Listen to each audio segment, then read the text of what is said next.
말씀은 로마서 5장 8절 한 절 말씀입니다. 로마서 5장 8절 한 절 말씀입니다. 함께 읽겠습니다. 시작. 우리가 아직 재언됐을 때 그리스도께서 우리를 위하여 죽으심으로 하나님께서 우리에 대한 자기의 사랑을 확증하셨느니라. 아멘. 예수님께서 십자가에 못 박히셨습니다. 장소는 예루살렘 영문 밖 골고다 언덕이었습니다. 양옆에는 강도들이 함께 매달렸네요. 예수님도 죄인처럼 간주되신 겁니다. 십자가 처형은 흉악한 죄인을 매다는 방식인데, 사형수가 자기 십자가를 끌고 현장에 도착하면 옷을 벗깁니다. 그리고 두 손과 발을 못 박아 고정시키지요. 그리고는 일으켜 세웁니다. 그때 몸의 체중이 밑으로 쏠리면서 못 박힌 손과 발이 그 육중한 하중을 고스란히 받아냅니다. 손발이 찢어지겠지요. 온몸이 뒤틀리는 고통의 극치를 맛봅니다. 그러면서 서서히 물과 피를 쏟아가며 죽어갑니다.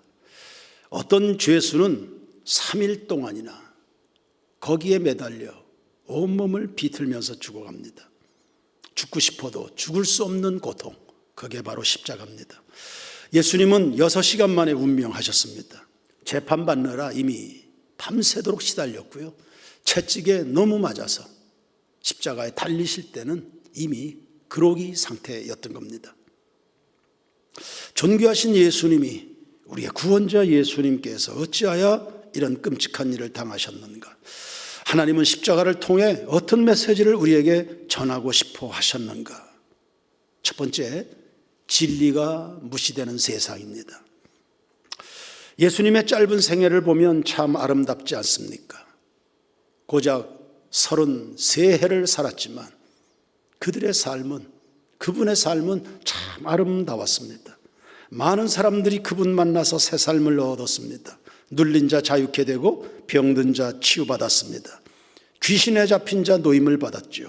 없는 자 부욕케 되고 도둑질하던 사람 선량하게 됐습니다. 잠시뿐인 세상에 목을 메고 살아가던 사람들에게 저 영원한 나라를 소망하게 했습니다. 그때부터 사람들의 원망이 변해서 감사가 되고 두려움이 변해서 노래하는 사람이 되었습니다.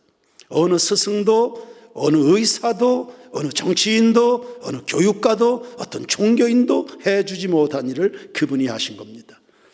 그러면 박수 쳐드려야죠. 그리고 포상을 내려드려야죠. 그런데 오히려 없는 죄까지 만들어서 예수님을 십자가에 매달았습니다. 목회를 해보니까 사람들을 어렴풋이나마 알게 되더군요. 사람의 부패함이란 뭘까? 이를 생각하게 됐습니다. 일이 의로운 것이냐? 이것이 합리적이냐 객관적이냐? 이것이 우리 모두에게 복이 되는 것이냐? 이런 것들보다도 왜 내 편이 되어주지 않냐? 왜 내 비위를 거스르냐?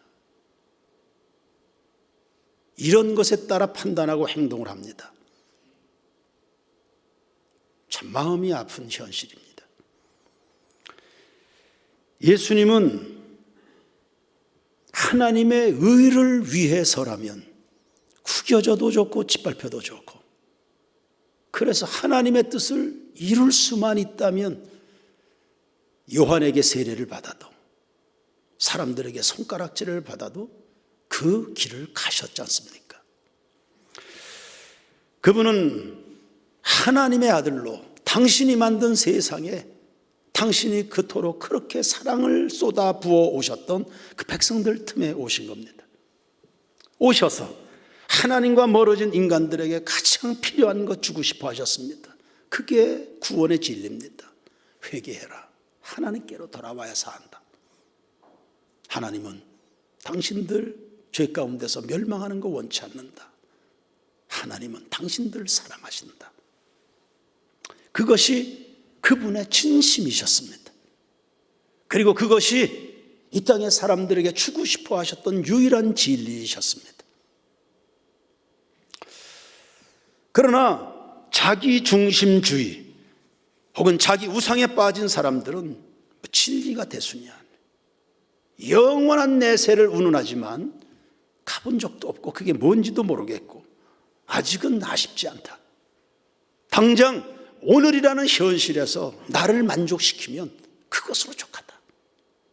예수님이 아무리 옳은 말을 해도 귀를 막아버린, 안 들으려고 합니다. 우리의 어두운 눈이 그를 미워했고 우리의 캄캄한 마음이 그를 배척하는 겁니다. 십자가 앞에 섰다. 십자가를 통해서 하나님이 우리에게 던지시는 첫 번째 질문입니다. 나는 진리 편인가? 나는 진실을 좋아하는 사람인가? 예수님은 날 때부터 소경됐던 사람을 고쳐주셨습니다. 그날 안식일이었습니다. 얼마나 큰 경사입니까? 소경이 눈을 떴습니다. 이거 동네 잔치 해야 됩니다. 아이고, 아무개 집에 그런 일이 있었는가? 내가 소라도 한 마리 잡아줘야 되겠네. 이 동네 잔치할 일입니다. 그런데 생명이 없는 형식적인 종교인들, 바리새인들입니다. 병자가 나은 것보다 사람들의 관심이 예수님께 쏠리는 것을 싫어했습니다. 그게 걱정입니다. 피리를 불지만 춤추지 않는, 기뻐해 줘야 될 일인데 기뻐해 주지 않습니다. 갖은 이유와 핑계를 대면서 예수를 고립시키려고 합니다. 진리를, 진실을 파묻어 버리려는 거죠. 왜 안식일에 이런 짓을 하는 거야? 당신은 율법을 어지럽힌다. 율법이 무슨 율법입니까?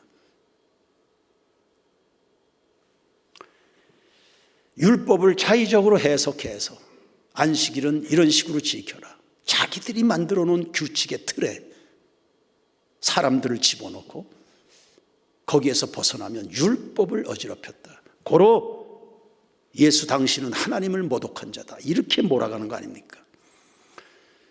예수님은 안식일이 사람을 위해서 있지, 사람이 안식일을 위해서 있는가?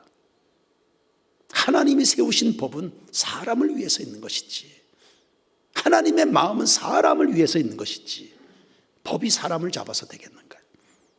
내가 만들어 놓은 신학, 우리 교단의 교리가 성경을 가두어 놓으면 되겠냐? 뭐가 안식이냐? 병자가 고침을 받아야 그게 안식이지. 절망 중에 빠져 있던 사람이 예수 만나서 희망을 보면 그게 안식이지. 할렐루야. 방황 중에 있는 사람이 길을 찾으면 그게 안식이지. 탐욕에 사로잡혀 있는 사람이 사랑을 배우기 시작하면 그거 안식이지. 사랑하는 일에, 섬기는 일에서 행복을 느끼면 그거 안식이지. 죄책감에 눌려있는 사람이 회개하고 죄 용서받아서 나 얻었네, 나 구원 얻었네, 나 죄사함 받, 그거 안식인 거죠. 하나님은 이런 안식을 주고 싶으셔서 예수님을 이 땅에 보냈는데, 그래서 안식의 본질을 드러내게 해주시려는데, 생명이 없는 썩은 종교인들이 때마다 예수님께 시비를 거는 겁니다. 요즘에 어떤 신학자들은 성령의 역사니, 병든 자가 치유를 받느니, 이런 것들은 2000년 전에 사도행전 시대로 마감이 됐다, 이렇게 말하는 사람도 있습니다. 신학자가. 그래서 성령의 가지각색의 은사를 운운하고 병든 자 치유, 이 신비주의다, 유치하다, 이런 식으로 몰아갑니다. 전능하신 하나님의 역사를 본인이 경험한 적이 없으니까, 자기 세계밖에는 모르니까 성경을 자기 안에 가두어 버린다. 예수 그리스도는 어제나 오늘이나 영원토록 동일하신 줄로 믿습니다. 그분은 영원하시다. 지난주 우리 히브리서를 계속 새벽마다 묵상했습니다. 계속 히브리서가 강조하는 게 뭡니까? 우리에게 영원하신 구원자이신 대제 예수가 계시다는 것을 알아라. 영원하신 하나님은 항상 계시다. 그분의 존재가 영원하시니 그분의 권능도 그분의 사랑도 섭리도 우리에 대한 관심도 여전하십니다. 주님의 은혜와 능력과 사랑은 계속 현재 진행형입니다. 예수님은 말씀하시네요. 하나님이 일하시니 나도 일한다. 무슨 일을 하시는 겁니까? 안식 주시는 일입니다. 온갖 눌림에서 노임받아서 진리 안에 자유한 하나님의 세계관 속에 살아가는 겁니다. 예수님이 병자를 고치신 경우를 보니까 상당 부분이 안식일이었습니다. 요즘으로 말하면 주일입니다. 그렇다면 우리의 주일에는 어떤 일이 일어나야 되겠습니까? 우리 세인교회 주일 예배에는 어떤 일이 일어나야 됩니까? 주일에 아침에 눈을 뜨면서 예배당을 향하는 여러분의 마음에 어떠한 갈망, 어떠한 사모함, 어떠한 기대감이 있어야 되는 겁니까? 오 주님이여, 주일마다 우리의 병든 몸과 우리의 병든 마음과 우리의 병든 생활이 하나님의 능력으로 고침받기를 원합니다. 고침받는 주일이 되기를 주의 이름으로 축원합니다. 진정한 쉼이 있는 주일을 보내는 그런 1년 52번의 주일이 날마다 치유와 회복과 각성과 부흥과 축복의 문이 열리는 이런 주일이 되길 주의 이름으로 축원합니다. 누웠던 자가 자리를 들고 일어나고, 할렐루야, 눈먼 자가 보게 되는 역사 말입니다. 자기 세계에 갇혀있던 사람이 하나님의 이 위대한 세계로 눈을 뜨게 되는 이런 일들이 하나님의 말씀을 듣고 기도하고 찬송하는 중이에요. 눈 뜨는 역사들이 일어나게 되길 축원합니다. 정리하면 십자가 앞에 서다. 뭘 배우는 겁니까? 자기라는 우상이 이게 얼마나 무서운 것이냐. 이 우상이 우리의 눈을 어둡게 하고 볼 것을 보지 못하게 진리를 가리고요.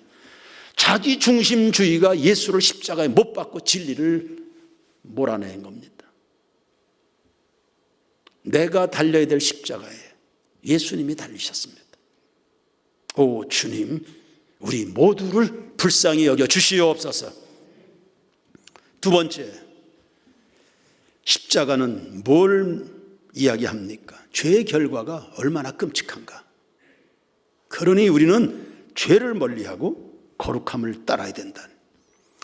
욥은 순전하고 정직하여 하나님을 경외하며 악에서 떠난 자가 됐다. 하나님을 경외하여 악에서 떠났다. 왜? 죄가 곧 인생의 실패니까. 자식 교육에 가장 신경 쓴 부분이 내 자식들이 하나님을 멀리 할까 봐, 하나님으로부터 멀어질까 봐, 쓸데없는 것들에 정신 팔려서 하나님을 잊어버릴까 봐 차단하고 10명의 자식들을 하나하나 챙겨가면서 하나님을 두려워하도록 만들었습니다. 이런 욥이 잠깐의 고난은 있었지만 결국 2배의 복을 받지 않습니까? 요셉은 이성의 유혹이 있었습니다. 어찌 큰 악을 행하여 그것이 큰 악인 줄로 압니다. 여호와 앞에 특지할 수 없다. 죄의 무서움을 아는 겁니다. 그래서 내 인생이 고난에 손해가 어려움이 많이 닥쳐도 내가 하나님과 어긋난 길을 갈 수는 없다. 이것이 요셉입니다. 죄의 유혹은 늘 달콤하죠. 죄가 손짓할 때는요, 왠지 모를 기대감도 있습니다. 왜? 먹음직하니까, 보암직도 하고 탐스럽기까지 하니까. 실제로 죄는 순간적인 즐거움도 가져다 줍니다. 재밌죠. 그러나 그 순간뿐입니다. 돌아서면 끔찍한 결과가 기다리고 있습니다. 아담이 뱀에게 속아서 하나님을 반역했습니다. 내가 너를 나하고 손잡으면 내가 너를 하나님처럼 만들어줄게. 하나님의 말씀보다 마귀를 신뢰해야 했습니다. 하나님처럼 됐습니까? 오히려 하나님의 영광이 떠나버렸습니다. 하나님의 영광이 떠나버리고 나니까 남는 게 수치밖에 없었습니다. 하나님의 은혜가 우리를 덮고 있어야지. 하나님의 은혜가 덮어주니까 사는 겁니다. 가리워져서 온갖 수치도 허물도 주님의 은혜로 가리워져서, 그래 우리가 이 만남이 가능한 겁니다. 우리 안에 영광이 떠나고 나면, 세인 교회 안에 하나님의 은혜의 장막이 거두어가면 비난하고 정죄하고 싸움판 됩니다. 그러니 은혜 충만하시고 하나님의 영광을 걷어내버리는 게 죄입니다.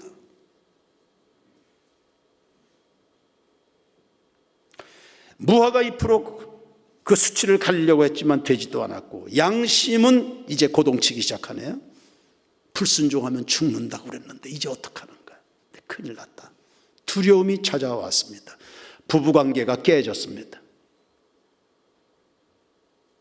밭에서는 가시와 엉겅퀴가 돋아났습니다. 경제생활에 저주가 임한 겁니다. 너 흙에서 왔으니 흙으로 돌아가라. 사망 선고가 내려졌습니다. 에덴 동산에선 추방명령이 떨어졌고요. 하나님이 주셨던 복이 다 한꺼번에 회수당한 겁니다. 보십시오. 하나님을 반역하고 나면 좋은 게 한 가지도 없습니다. 사울은 그 마음에 악령이 들어왔습니다. 이미 그 마음이 딴 생각하기 시작하면서였습니다. 마음에 악령이 들어와서 차츰차츰 하나님에게 말씀에서 벗어납니다. 여러분, 바꿔서 생각해 보십시오. 내가 이전과 다르게 하나님과 멀어지네? 그거 누구에게 영향을 받고 있는 증거입니까? 사울이 그 마음을 마귀에게 내주었습니다. 점점 하나님으로부터 멀어집니다. 바꿔서 이야기해 보십시오. 내가 그 처녀 때, 내가 젊었을 때, 내가 전도사 때, 내 하나님 그렇게 사랑했는데 점점점 멀어지네. 점점점 멀어지네. 뭐 그럴 수도 있지. 뭐 어때? 이러면 어때? 저러면 어때? 그 지금 누구에게 영향받고 있는 겁니까?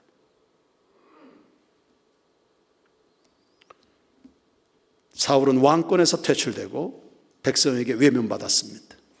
다윗이 간음했습니다. 요즘 사회에선 뭐 죄같이 여기지도 않는 겁니다. 간음. 그런데 가정이 파탄났습니다. 형제들 간의 고립 상쟁이 벌어졌습니다. 아들에게 쫓겨다니는 불명예, 아들에게, 자식에게 쫓겨다닌다. 자식에게 쫓겨났다. 소돔과 고모라는 음탕했습니다.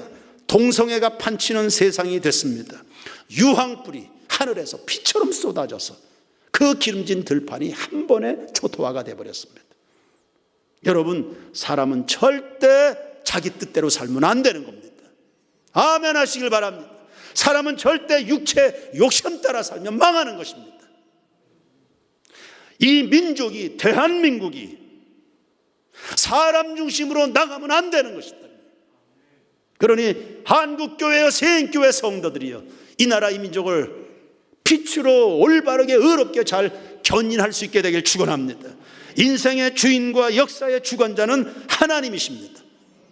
복은 하나님이 주십니다.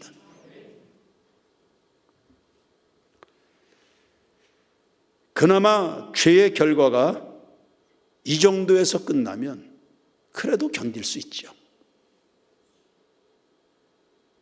잠시뿐인 이 땅에서만 죄의 대가를 지불하면 그냥 뭐 죽으면 끝나는 거니까 뭐 견디겠습니다. 그러나 죄는 현세로 종결되지 않습니다. 히브리서 9장 27절입니다. 다 같이 읽으세요. 시작. 한 번 죽는 것은 사람에게 정하신 것이요, 그 후에는 심판, 내세 심판입니다. 계시록 22장 15절 개들과 이단들을 말합니다. 점술가들과 음행하는 자들과 살인자들과 우상숭배, 다 하나님으로부터 우리의 마음을 다 멀어지게 만드는 요소들입니다. 및 거짓말을 좋아하며 지어내는 자는, 뭐가 거짓말입니까? 세상 최대 거짓말이 뭡니까? 하나님은 없다. 하나님은 없다. 천국은 없다. 예수의 그리스도의 힘을 부인하는 자가 거짓말하는 거다. 이런 사람들이 끝까지 회개하지 않고 가게 될 그곳이 있습니다. 성 바깥에요. 계시록 20장 14절에는 둘째 사망 곧 불못이라 했습니다. 계시록 20장 15절에는 누구든지 생명책에 기록되지 못한 자는 불못에 던져지리라 했습니다. 죄의 끝이 어디입니까? 교도소입니까? 죄의 끝이 가정 파탄입니까? 사업이 실패하는 게 죄악의 끝입니까? 아닙니다. 죄의 끝은 지옥인 것입니다. 그러므로 죄는 단지 윤리 도덕적인 용어가 아니에요. 하나님께 저주받고 쫓김당하는 것이고 영원히 버림받는 것입니다. 그러므로 예수님의 이 처참한 십자가를 보면서 우리는 지옥을 들여다봐야 됩니다. 그리고 구원이란 지옥에서 건짐받아 영원한 생명으로 옮겨가는 것입니다. 로마서 6장 23절입니다. 죄의 싹은 사망이요 하나님의 은사는 그리스도 예수 우리 주 안에 있는 영생이라 했습니다. 사망과 영생이 대조되고 있잖아요. 그러므로 영원한 사망으로 갈 것이냐, 영원한 생명으로 갈 것이냐를 우리 앞에서 던지는 메시지, 그게 십자가입니다. 여러분 다 어디로 갈 겁니까? 어디로 갈 겁니까? 여러분 어디에서 다 우리 만날 수 있게 되지요? 그렇게 되기를 축원합니다. 거기서 만나려면 오늘 이곳에서 충만하게 살다가, 오늘 거룩하게 살다가, 영광스럽게 살다가 그곳, 거기에서 우리가 다 같이 만나려면 하나님의 사랑을 만나야 됩니다. 예수님이 십자가를 지셨네요. 원수를 위한 십자가입니다. 우리가 아직 죄인 되었을 때 그리스도께서 우리를 위하여 주님이 십자가를 지셨습니다. 사랑하셨습니다. 그 대상이 누굽니까? 자기가 하나님처럼 되고 싶어서 하나님을 반역한 그 사람입니다. 아담은 그렇게 해놓고는 동산으로 숨어버렸습니다. 아이 뭐야, 못된 놈, 고약한 놈. 하나님이 손절하시지 않았습니다. 거길 찾아가십니다. 여러분, 죄인은 물리치는 거 아닙니다. 죄인은 찾아가서 만나주시기 바랍니다. 아멘 하십시오. 예수님이 십자가 담당하셨습니다. 거기서 죄는 도말하셨지만 죄인은 살려내신 거 아닙니까? 하나님이 숨어있는 아담을 찾아가셨습니다. 얼마나 힘들까? 얼마나 힘들까? 상처받은 나보다, 배신당한 나보다, 나한테 엄한 말을 마구 쏟아놓은 저 사람, 제정신이 아니었지. 얼마나 힘들었으면, 뭔가 눌렸나 보다, 뭔가 요즘에 힘든 일이 있나 보다. 그러니 저 사람이 예전과 같지 않게 나한테 몹쓸 말을 해냈지. 얼마나 힘들까? 지금 나보다 저 사람 얼마나 더 힘들까? 찾아가는 겁니다. 깊은 이해력에서 나오는 주님의 행위, 그게 사랑입니다. 얼마나 힘들까? 저 사람 얼마나 힘들까? 그래서 예수님이 하늘의 영광 보좌를 버리고 이 땅에 오시지 않습니까? 언제 아담이 하나님을 불렀습니까? 하나님을 찾았습니까? 하나님께 나아갔습니까? 아닙니다. 하나님이 찾아왔습니다. 베드로가 갈릴리 호수로 도망갔습니다. 예수님이 거기 찾아가십니다.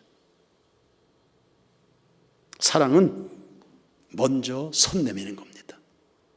사랑은 먼저 손 내미는 겁니다. 무슨 자격이 있습니까? 무슨 자격이 있습니까? 무슨 공로가 있습니까? 근데 사랑하는 겁니다. 이것이 이 세상에서의 사랑과 결이 다른 겁니다. 이 세상에서의 사랑이란 기껏 해봐야 에로스입니다. 이성 간의 사랑이죠. 매우 조건적입니다. 사랑의 온도에 따라서 만남과 헤어지는 것이 밥 먹듯이 이루어집니다. 사랑하는가 싶으면 만나고 아니다 싶으면 당장 뒤돌아섭니다. 필레오라는 사랑도 있습니다. 친구 간의 사랑. 이기적이죠. 아무리 친했던 친구라도 수 틀리면 언제든지 등 돌립니다. 죽고 못 사는 친구인 줄 알았습니다. 그런데 그 친구도 내가 있고 친구가 있는 거예요. 상황이 변하고 감정 상하면 그냥 뒤도 안 돌아봅니다. 스톨게라는 사랑이 있습니다. 자녀에 대한 부모의 사랑인데 그나마 이 정도의 사랑이 이 땅에서는 지고지순한 사랑입니다. 그러나 이것도 한계가 있습니다. 자식을 사랑해봐야 자기 자식이나 사랑하지 남의 자식 사랑합니까?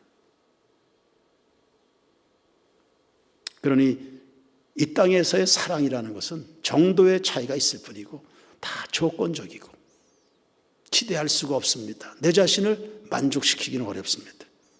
그러나 하나님의 사랑이 여기에 있으니 그리스도의 십자가를 통해서 나타난 주님의 사랑이 있으니 이 무조건적인 이유가 없습니다. 한계도 없고 한도도 없습니다. 무한정입니다. 지속적이고 변함이 없습니다. 죄인인데 근데 사랑합니다. 죄인인데 부족한데 배신을 당했음에도 사랑합니다. 상처를 안겨줬는데도 포기하지 않습니다. 내 것을 다 내주어도 내 것을 다 주고서라도 너 하나는 내가 책임질 거다. 이게 사랑인 겁니다. 예수님의 십자가에서 발견되는 사랑의 모습입니다. 여러분, 하나님은 여러분을 왜 그렇게 사랑하는 겁니까? 우리가 아직 죄인인데 하나님 앞에 잘해드린 거 없는데 막달라 마리아가 뭘 해드렸습니까? 예수님에게 삭개오는 하나님의 영광을 위해 뭘 살아갔습니까? 그가 근데 왜 사랑하는 겁니까? 여러분, 사랑받을 만한 가치가 있기 때문인 겁니다. 사랑받을 만한 가치가 무너졌는데 더럽혀졌는데 때가 묻었는데도 아이고 내 새끼 이쁘잖아요. 사랑받을 만한 가치가 있는 겁니다.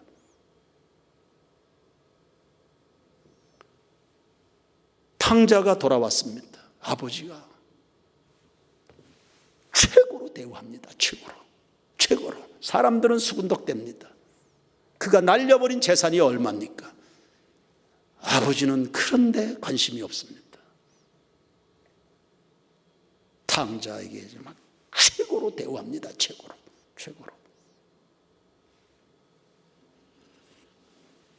함부로 너 같은 게 감히 이런 말 하지 마십시오. 그리고 여러분 자신에 대해서도 과소평가하지 마십시오. 나는 실력도 없는데, 난 외모도 별거 없는데, 내가 가진 것도 없는데, 사람들이 별로 나를 좋아하는 것 같지도 않은데, 함부로 그렇게 생각하지 마십시오. 하나님의 생각은 아니십니다. 하나님이 세상을 이처럼 사랑하사 독생자를 주셨으니, 하나님이 이미숙을 이처럼 사랑하사 독생자를 주셨으니, 하나님이 계민정을 이처럼 사랑하사 독생자를 주셨으니, 물건 구입할 때 신통치 않은 물건에 거액을 베팅하는 법은 없습니다. 그만한 값이 있어야 돈을 내는 겁니다. 여러분이 뭔데 하나님이 그토록 오해와 모멸을 받으면서도 그 모든 것을 뚫고 여러분을 사랑하시려고 찾아왔을까? 여러분이 뭔데 그게 여러분의 가격표입니다. 하나님이 천지를 창조하셨습니다. 왜 닷새로 끝내지 않으셨을까요? 첫째 날, 참 보기에 좋다. 둘째 날, 참 잘 만들었다. 셋째 날, 참 마음에 든다. 근데 왜 닷새로 끝내지 않았을까요? 닷새로는 그분을 만족시킬 수 없다. 여섯째 날, 여러분을 만드시고 나서 보시기에 심히 좋았다. 할렐루야. 하나님의 진정한 만족이 여러분에게 있다. 여러분에게 있다. 누구의 주제론 금강산이 아무리 아름다워도, 벚꽃이 아무리 예뻐도, 절경 좋은 바닷가에 서 있어도 그것으로 하나님은 만족하는 거야. 여러분.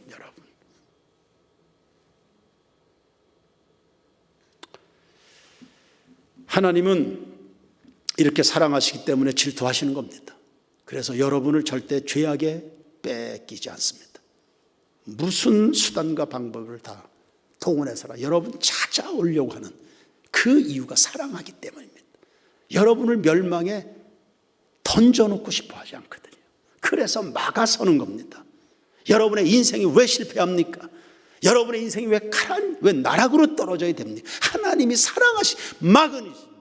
막으시는 거니까요. 막으시니까. 그러므로 형통할 때도 그분의 사랑을, 여러분이 망해가는 그 현장에서도 그분의 사랑을 느낄 수 있게 되기를 주의 이름으로 축원합니다. 이 사랑을 만날 때 여러분의 인생이 바로 되는 겁니다. 이걸 알아야. 아프리카에는 어느 한 마을에 독특한 결혼 풍습이 있었습니다. 형제가 자매를 데려오려고 청혼을 하려고 그러면 송아지를 끌고 가야 됩니다.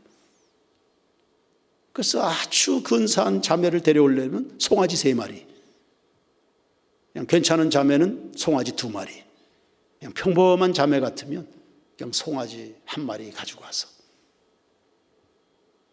당신의 딸을 저에게 주십시오. 그게 청혼하는 겁니다. 근데 한 청년이 있었습니다. 외국에 가서 공부도 한 아주 똑똑한 청년입니다. 이 청년이 마음속에 오래 담아두었던 사랑하는 자매가 있었습니다. 이제 결혼할 날이 다가왔습니다. 이제 청혼해야지요. 그래서 송아지를 끌고 갑니다. 무려 9마리를 끌고 갔습니다. 사람들의 입이 다 벌어졌습니다. 도대체 어떤 자매인데, 아무리 훌륭한 자매도 송아지 3마리면 되는데 9마리를 끌고 가는가? 도대체 어떤 집의 처자냐? 촌장집의 딸이냐? 농장을 크게 경영하고 있는 농장 주인의 딸이냐? 누구냐 도대체? 너 어떤 딸인데 송아지가 9마리?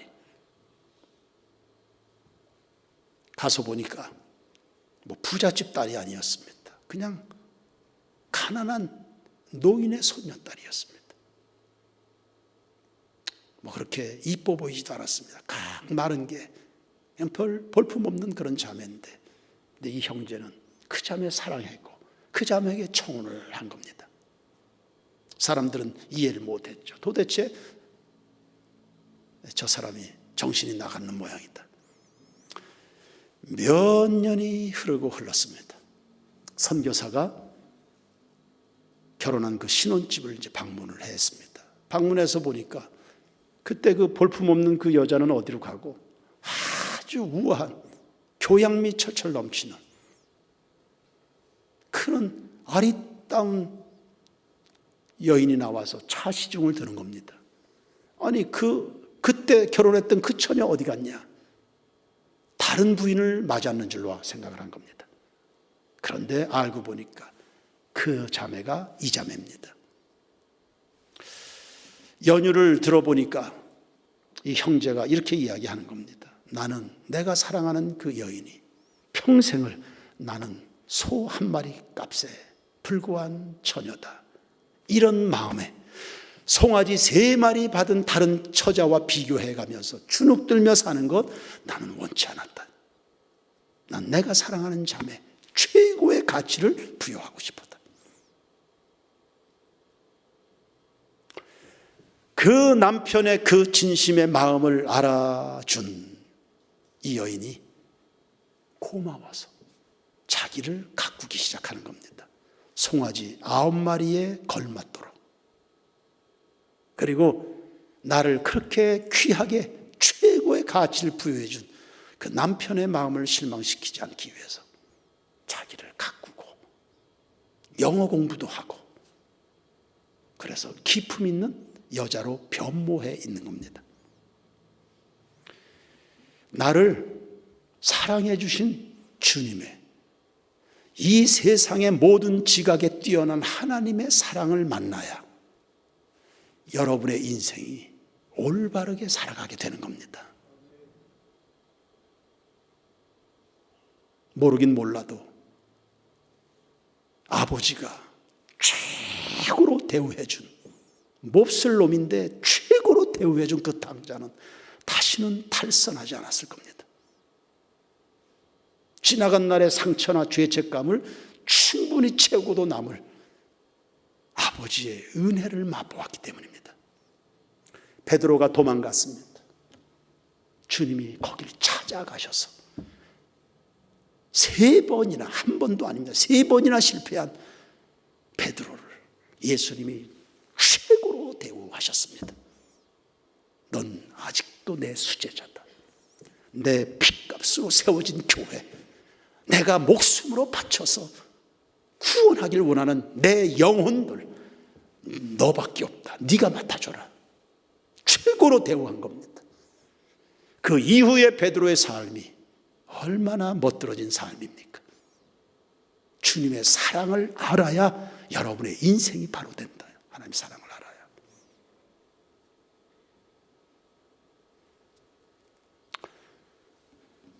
한 주간 고난 주간을 우리는 보내게 됩니다. 십자가 앞에 잠잠히 서 보십시오. 십자가, 십자가. 영국의 F.B. 마이어 목사님은 사람들이 물었습니다. 당신의 그 탁월한 영적 감화력은 어디에서 나오는 겁니까? 나는 매일 1시간씩 예수님의 십자가를 묵상합니다. 우리는 진리 따라 살아가야 될 사람들, 자기 중심이라는 이 우상을 십자가에 못 박아야 될 사람들, 이미 못 박혀 써야 될 사람들이죠.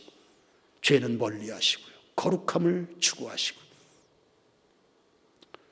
하나님이 보실 때 나는 얼마짜리 인생인가를 묵상해 가시면서 여러분의 인생을 평생토록 가장 빛나게 갖고 가는 여러분 모두가 되기를 주의 이름으로 축원합니다. 축원합니다.